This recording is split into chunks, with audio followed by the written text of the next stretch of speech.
Hello everyone. Today we are going to discuss principles of effective communication. Last session में हम discuss कर चुके हैं एसेंशियल्स ऑफ इफेक्टिव कम्युनिकेशन। तो आज बात करेंगे सिद्धांतों के बारे में। देखिए सिद्धांत क्या होते हैं। सिद्धांत ऐसे मार्गदर्शक बिंदु होते हैं, ऐसे गाइडलाइंस होती हैं जो हमें ये बताते हैं कि किसी कार्य को किस तरह से किया जाना चाहिए। ठीक है। और एक और बात यहाँ पर मैं कहना चाहूँगी कि बिजनेस एडमिनिस्ट्रेशन एक ऐसा सब्जेक्ट है जो बहुत ही क्रिएटिव है। यानी यहाँ पर सिद्धांतों के प्रति या किसी भी प्रोसेस के प्रति कोई भी फंडामेंटल रूल्स नहीं होते हैं, बल्कि अलग अलग जो ऑथर्स होते हैं वो अपनी क्रिएटिविटी के अनुसार या अपने ओपिनियन के अनुसार अलग अलग सिद्धांतों का प्रतिपादन करते हैं। तो आज जो हम सिद्धांत पढ़ेंगे वो प्रबंध शास्त्री रॉबर्ट डी बर्थ ने जो बताए हैं उन सिद्धांतों को हम आज यहाँ पर डिस्कस करेंगे। सबसे पहला है इसमें principle of clarity of purpose, यानी प्रयोजन की स्पष्टता का सिद्धांत। जो सेंडर है, जो प्रेषक है, उस मैसेज को देने वाला है, उसे अपने उद्देश्यों के बारे में पता होना चाहिए ताकि वह सही उद्देश्य के साथ सही मैसेज को फ्रेम आउट कर सके और तभी जो रिसीवर है उसे सही अर्थों में समझ सके। ठीक है। The second one is principle of timeliness. Timeliness यानी समयानुकूलता का सिद्धांत। कोई भी जो मैसेज है उसकी उपयोगिता तभी तक है जब तक वह सही समय पर सामने वाले तक पहुंच सके, यानी the right message to the right person at the right time, it should be there always. तो सिद्धांत जो है ये कहता है कि जो मैसेज है वह समय बिल्कुल सही समय पर यथा समय भेजे जाना चाहिए, उसमें अनावश्यक रूप से विलंब नहीं होना चाहिए। तो next one is principle of conciseness of message, यानी कथन की संक्षिप्तता का सिद्धांत।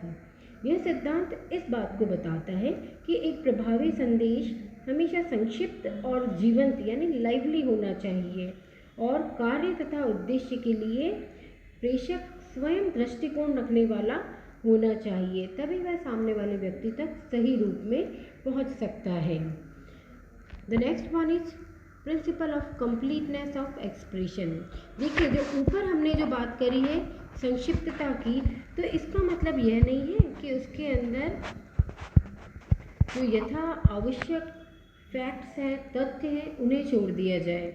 मैसेज हमेशा पूर्ण होना चाहिए, उसमें पूर्णता का भाव होना चाहिए। एक एग्जाम्पल लेते हैं। यदि एक कंज्यूमर किसी सेल्समैन से किसी प्रोडक्ट की मूल्य की जानकारी प्राप्त करना चाहता है, तो उस जो सेल्समैन है ये उसकी ड्यूटी है कि उस प्रोडक्ट की प्राइस के साथ साथ वो उसकी किस्म, उसकी क्वांटिटी, उसके कलर, डिज़ाइन और जो भी रिलेटेड इन्फॉर्मेशन है वह भी उन्हें वह साथ में दे ताकि कंज्यूमर को डिसीजन लेने में सुविधा रहे। ठीक है। तो ये कहलाता है principle of completeness of expression. The next one is principle of avoidance of ambiguity, यानी इसमें कभी भी द्विअर्थी भाषा का प्रयोग नहीं किया जाना चाहिए, क्योंकि ऐसी भाषा के प्रयोग से सेंडर का भाव अलग रहेगा और रिसीवर उसे अलग भाव से भी ग्रहण कर सकता है और इस कंडीशन में जो उद्देश्य है उस उद्देश्य की पूर्ति ही नहीं हो पाएगी। ठीक है। तो इसमें हमेशा इस बात को ध्यान रखना चाहिए कि संदेश जो प्राप्त करता है वो संदेश के मूल भाव को आसानी से समझ सके, ऐसी भाषा का उसमें प्रयोग होना चाहिए। The next one is principle of consistency. Consistency यानी तर्क संगतता, यानी आपकी जो फर्म है उसका क्या उद्देश्य है, उसकी क्या पॉलिसीज़ है, क्या बजट है, उन्हीं के अनुरूप जो है किसी भी अथॉरिटी को, अधिकारी को मैसेज फ्रेम करना चाहिए, यानी उस मैसेज में, उस संदेश में और संस्था के उद्देश्यों में कोई विरोधाभास नहीं होना चाहिए। The next one is principle of right way listening. देखिए कोई भी मैसेज कब फ्रूटफुल बनता है, जब रिसीवर उसे सही मायने में समझकर अपना फीडबैक दे दे, अन्यथा मैसेज की कोई वैल्यू नहीं रह जाती है। तो इस सिद्धांत के मतानुसार संदेश प्राप्तकर्ता उसे ध्यानपूर्वक सुने और उसके उद्देश्य को पूर्ण रूप से पूर्ण करने के लिए तत्पर रहे, ऐसा संदेश, ऐसा मैसेज फ्रेम होना चाहिए। ठीक है। The next one is principle of control on emotions, यानी मनोभावों पर नियंत्रण का सिद्धांत। ये जो सिद्धांत है मेनली ऑरल कम्युनिकेशन पर लागू होता है। जब एक अधिकारी या एक व्यक्ति दूसरे व्यक्ति को मौखिक रूप से बोलकर कोई संदेश देना चाहता है, तब इस दिशा में ये इसके लिए अत्यंत आवश्यक है कि वो अपनी इमोशंस पर कंट्रोल रखे। ठीक है। The next one is principle of politeness of manners, यानी आचरण की नम्रता का सिद्धांत। अगेन ये जो सिद्धांत है ये ऑरल कम्युनिकेशन में मौखिक संदेश के समय काम आता है। इस सिद्धांत के अनुसार संदेश में जो है हमेशा वाणी का स्वर हमेशा नम्र होना चाहिए, पूर्ण रूप से संयत और सहिष्णु भाषा का प्रयोग होना चाहिए, तभी वह प्रभावी माना जाता है। The next one is principle of clarificating assumptions, यानी जो पूर्व धारणाएं जो बनाई गई हैं उनको पहले से क्लियर कर देना चाहिए। जब सेंडर किसी पूर्व धारणाओं के अनुसार कोई मैसेज या कोई संदेश सामने वाले को देना चाहता है, तो उसे अपने संदेश के साथ साथ उन पूर्ण धारणाओं से भी अग्रसर जो सामने वाला रिसीवर है उसे उसके बारे में परिचित कर देना चाहिए, तभी वह सही मायने में जो है संदेश प्राप्तकर्ता उस मैसेज को समझ सकता है। The next one is principle of formality versus informality, यानी औपचारिकता बनाम अनौपचारिकता का सिद्धांत। ये सिद्धांत यह कहना चाहता है कि एक संगठन में जो है वो औपचारिक संदेश भी होते हैं और अनौपचारिक संदेश भी होते हैं। औपचारिक इन सब चीज़ों को हम डिटेल में आगे नेक्स्ट चैप्टर में पढ़ेंगे।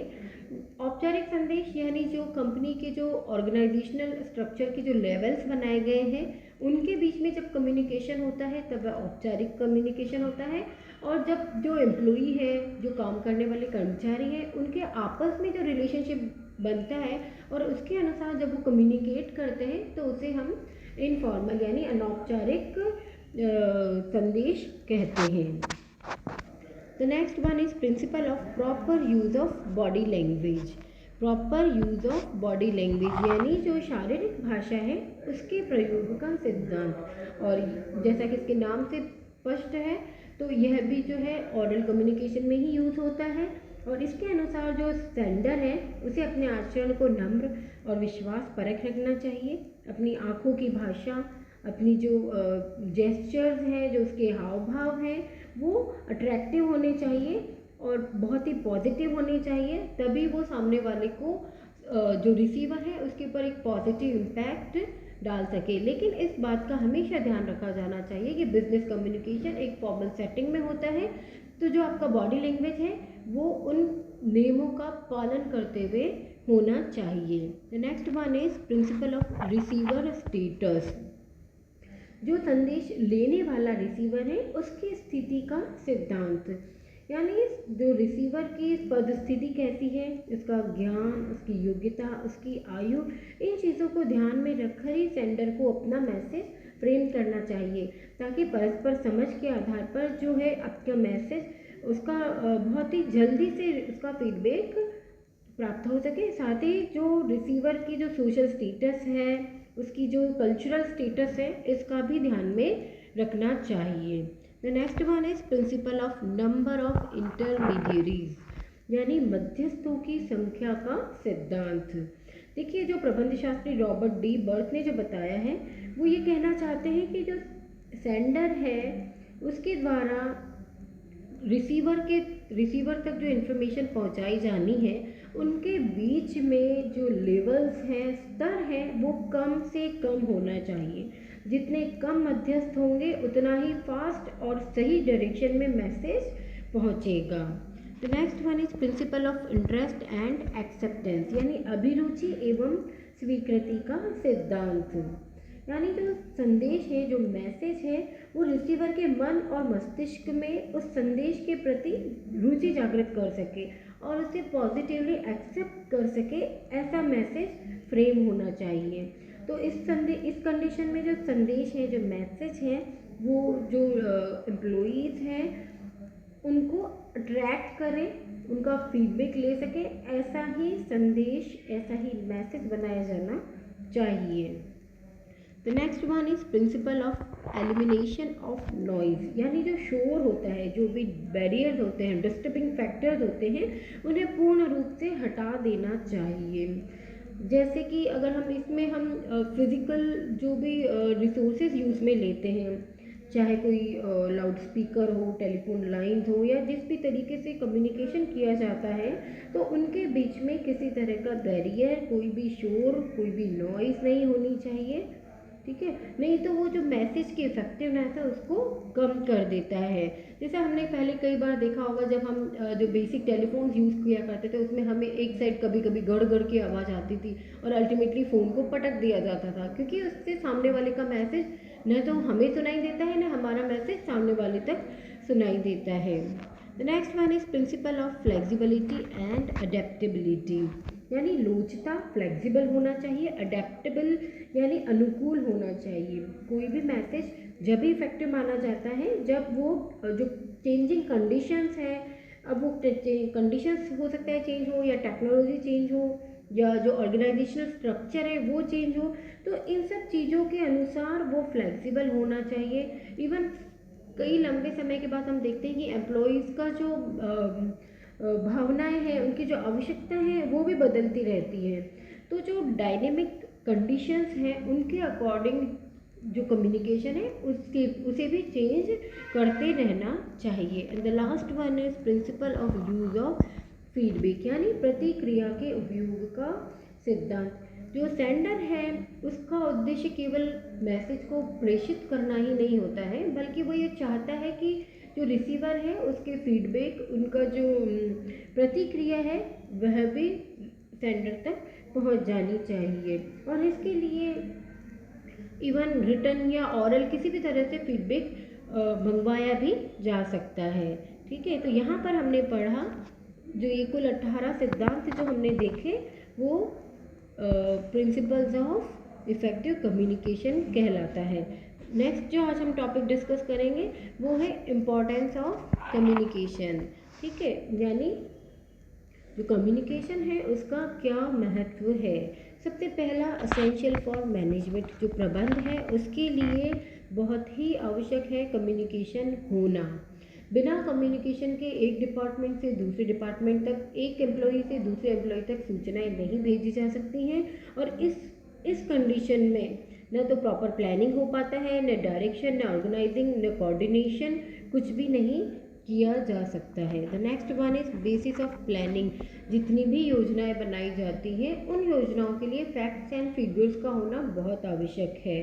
तो ये जो फैक्ट्स एंड फिगर्स हैं वो कब प्रॉपर तरीके से मिल सकते हैं, जबकि कम्युनिकेशन एकदम प्रॉपर होता है, ठीक है। The next one is basis of decision making, किसी भी डिसीजन को लेने के लिए जो आधारभूत तथ्य है, आधारभूत सूचनाएं हैं, वो प्रबंधकों के पास पहुंच जानी चाहिए। और ये तभी हो पाएगा जब एक कम्युनिकेशन चैनल जो है वो एक ऑर्गेनाइजेशन के अंदर बहुत ही स्मूथली तरीके से काम करता है। The next one is successful operation of business, communication जो है बिजनेस के संचालन में, उसका ऑपरेशन में बहुत ही हेल्पफुल रहता है।